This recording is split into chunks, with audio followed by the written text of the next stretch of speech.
Christo friends, welcome back to Opus Elenae, where we never make the same thing twice, except when we do.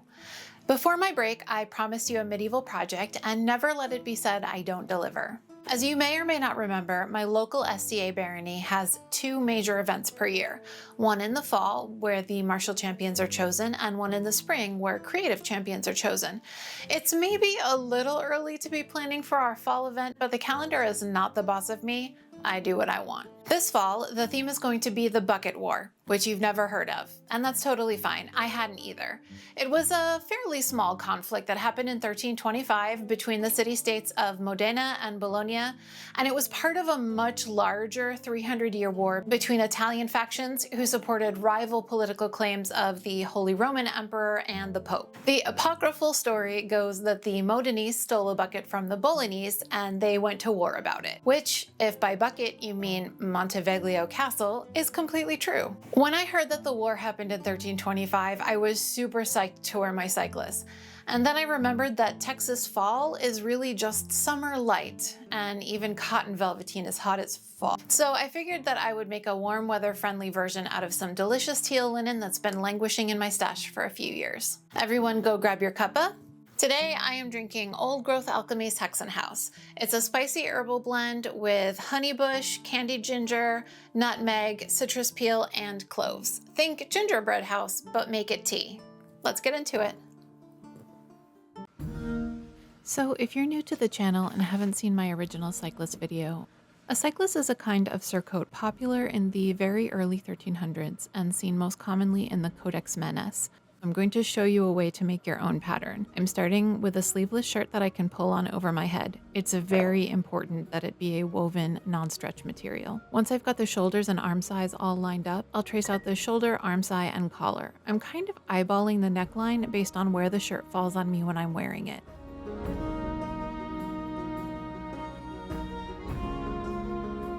I want a neckline just about as small as I can get it and still be able to pull it over my head.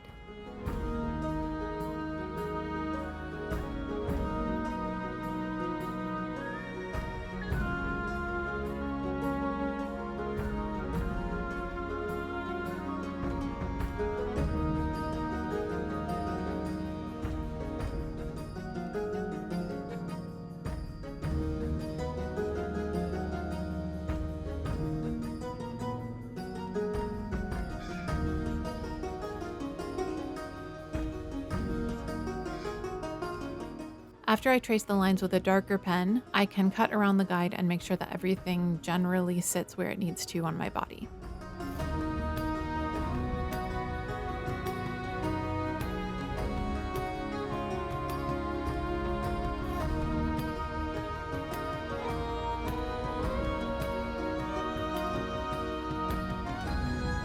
At this point, you have two options.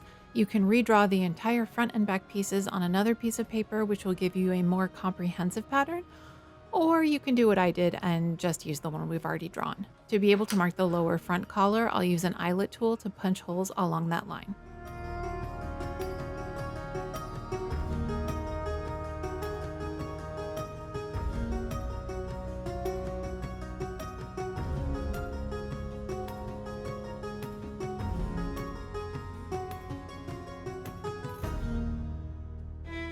Time to break out the entire sewing table.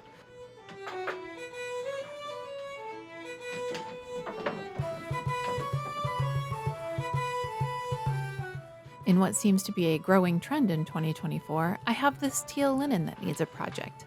This is a heavyweight linen, so it has a bit more body to it than the medium weight I usually use. I have a very limited amount of fabric, about 2 1/4 yards, because it was the end of a bolt, so I'll cut it on the cross grain instead of the straight. It'll be a bit shorter than my velveteen one, but that's fine with me.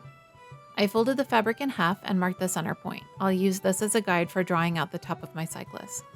I'm marking the sewing lengths since my pattern has no seam allowances. Once I've cut out both sides, I will mark the front and back collar lines. I'll get into the reason why later.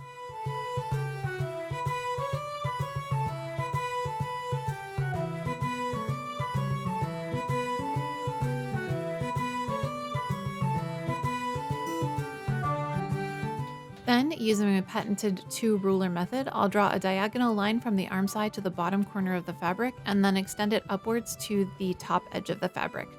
The 2 resulting triangles will become side gores, and I'll repeat the process on the other side.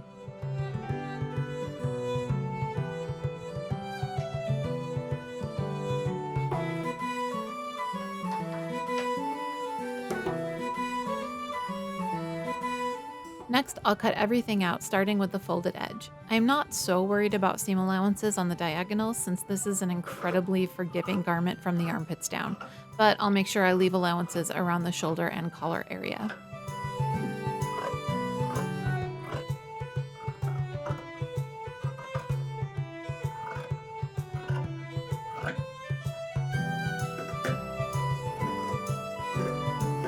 I'm going to cut both layers of linen along the back collar line and then use that as a guideline to mark the sewing lines on the bottom layer.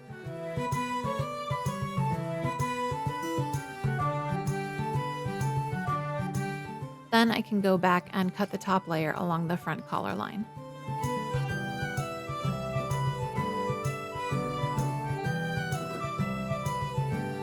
For the collar facing, I have a remnant of this sort of warm oyster silver colored silk. I figure it's a nice balance between gold, which is what's shown in the codex, and silver, which looks way better on me. I'm going to use the pattern to create the facing, tracing back neckline and shoulder angles, and then using the width of the shoulder for the facing width.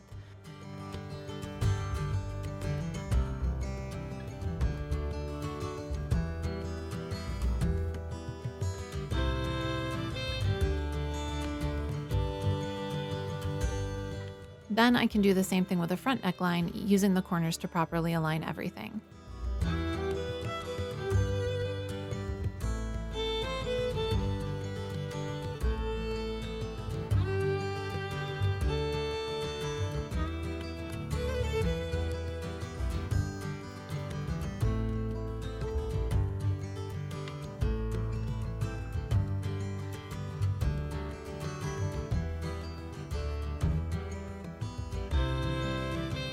The marked out triangles on the shoulders will become darts since the shoulders aren't completely straight like they are when I make tunics or other rectangularly constructed garments. I'm leaving the interior of the facing intact for stability when sewing.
I'll cut out the middle and clip the seam allowances before flipping the facing to the outside of the cyclas.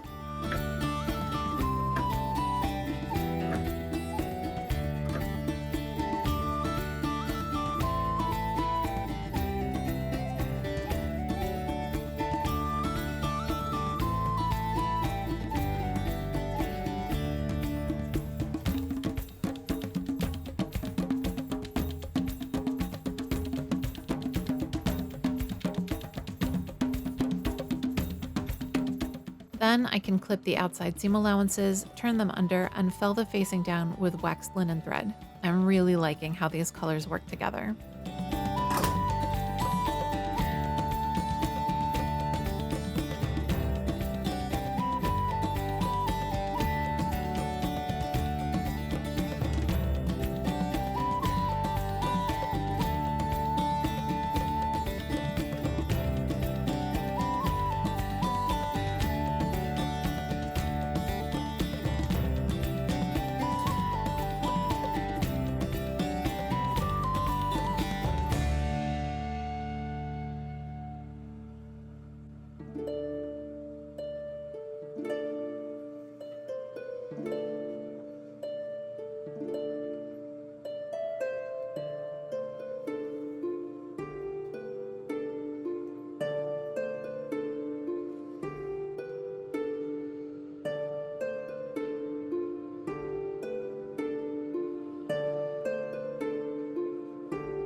Next, I will attach the gores to front and back pieces.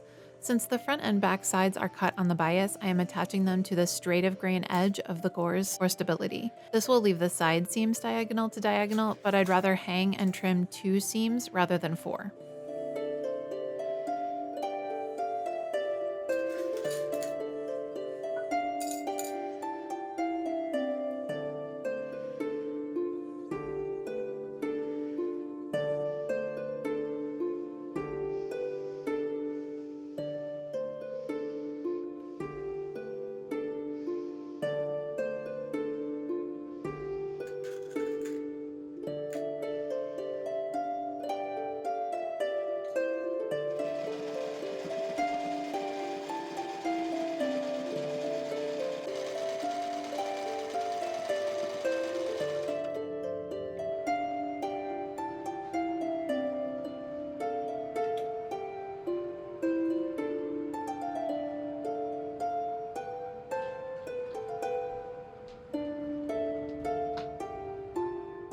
Thank you to all of my current and continuing Ko-fi members. I can't begin to express how much I appreciate each and every one of you.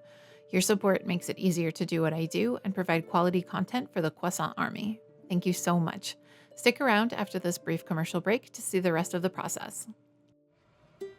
After the cyclas has hung for a night or 3, it's time to even up the hem.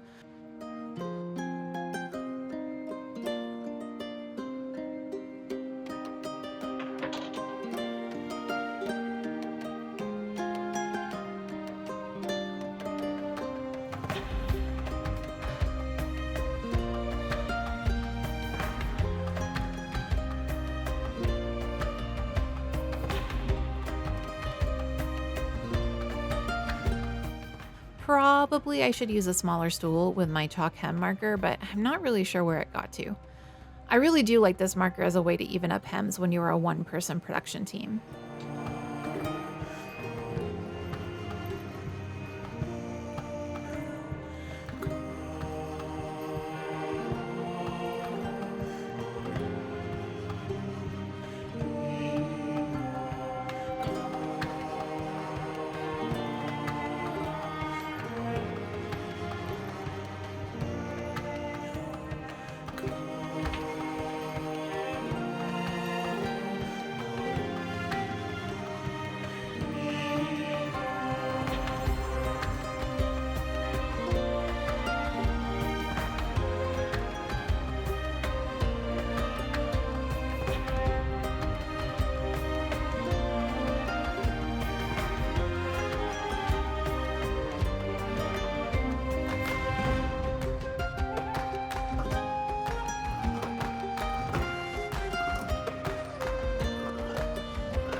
Once the hem is cut, I can get started on felling all the seams. I held off until after because I hate trying to guess where I should stop felling, only slightly less than I hate having to cut through my felling stitches because I guessed wrong.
Next, I'll finish the arm size. I'm just doing a narrow double folded hem in order to prevent puckering around the curves.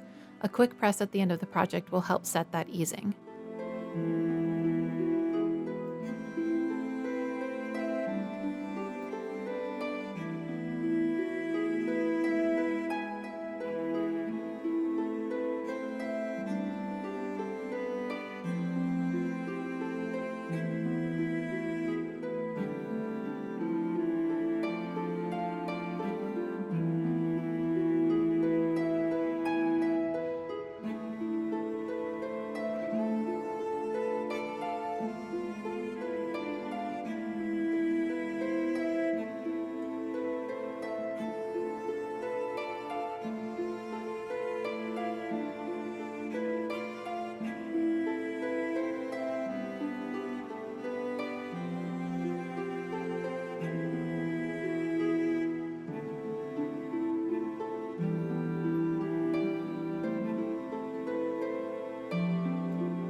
Then I can hem the dress and I'm all finished.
Thanks for joining me today. I am quite pleased with this dress. It came out exactly as I wanted it to. It was a good project to get back into the swing of videos with, and even though it won't make another appearance until November, you can bet that I'm already planning the rest of the outfit. If you enjoyed this video, be sure to like and subscribe. Click the bell if you like taking your chances with notifications. If you want to find me on social media, I am at Opus Elenae everywhere, and feel free to share this video on your platform of choice. The place you can find me most reliably is my Discord, so if you're interested in sewing, history, or just a wonderfully supportive community, come join us at the link in the description. Until next time, be kind, do the work, continue supporting marginalized people, and keep creating. Hwyl!